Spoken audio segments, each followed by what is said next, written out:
खिला हुआ दिखाई पड़ रहा है। कभी सोचा है कि फूल का खिल जाना भी सेक्सुअल एक्ट है? फूल का खिल जाना भी काम की एक घटना है, वासना की एक घटना है।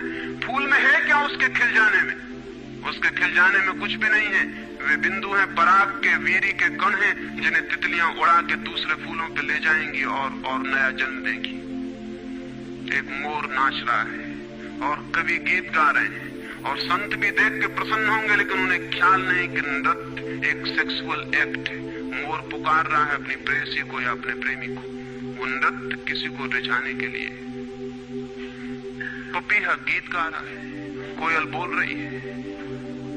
एक आदमी जवान हो गया है, एक युवती सुंदर होकर विकसित हो गई है। वो सब की सब सेक्सुअल एनर्जी की अभिव्यक्तियां हैं। वो सब का सब काम का ही रूपांतरण है। वो सब का सब काम की ही अभिव्यक्ति, काम की ही अभिव्यंजना है।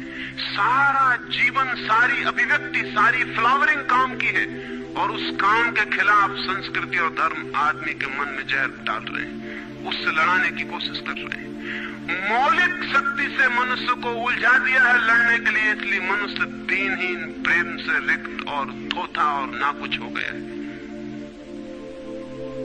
काम से लड़ना नहीं है, काम के साथ मैत्री स्थापित करनी है और काम की धारा को और ऊंचाइयों तक ले जाना है।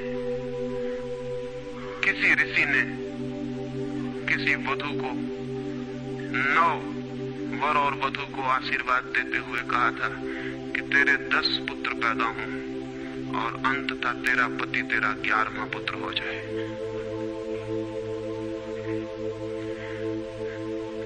वासना रूपांतरित हो तो पत्नी मां बन सकती है। वासना रूपांतरित हो तो काम प्रेम बन सकता है। लेकिन काम ही प्रेम बनता है। काम की ऊर्जा ही प्रेम की ऊर्जा में विकसित होती है, फलित होती है। लेकिन हमने मनुष्य को भर दिया है काम के विरोध में। इसका परिणाम यह हुआ कि प्रेम तो पैदा नहीं हो सका, क्योंकि वो तो आगे का विकास था, काम की स्वीकृति से आता। प्रेम तो विकसित नहीं हुआ और काम के विरोध में खड़े होने के कारण मनुष्य का चित्त ज्यादा से ज्यादा कामुक और सेक्सुअल होता चला गया। हमारे सारे गीत, हमारी सारी कविताएं, हमारे चित्र, हमारी पेंटिंग्स, हमारे मंदिर, हमारी मूर्तियां सब घूम फिर के सेक्स के आसपास केंद्रित हो गई। हमारा मन ही सेक्स के आसपास केंद्रित हो गया। इस जगत में कोई भी पशु मनुष्य की भांति सेक्सुअल नहीं है। मनुष्य 24 घंटे सेक्सुअल हो गया। उठते बैठते सोते जागते सेक्स ही सब कुछ हो गया। उसके प्राण में एक घाव हो गया, विरोध के कारण, दुश्मनी के कारण, शत्रुता के कारण। जो जीवन का मूल था उससे मुक्त तो हुआ नहीं जा सकता था, लेकिन उससे लड़ने की चेष्टा में सारा जीवन रुग्ण जरूर हो सकता था, वो रुग्ण हो गया है।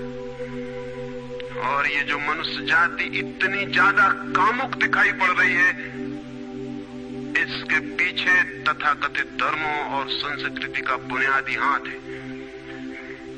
इसके पीछे बुरे लोगों का नहीं, सज्जनों और संतों का हाथ है। और जब तक मनुष्य जाति सज्जनों और संतों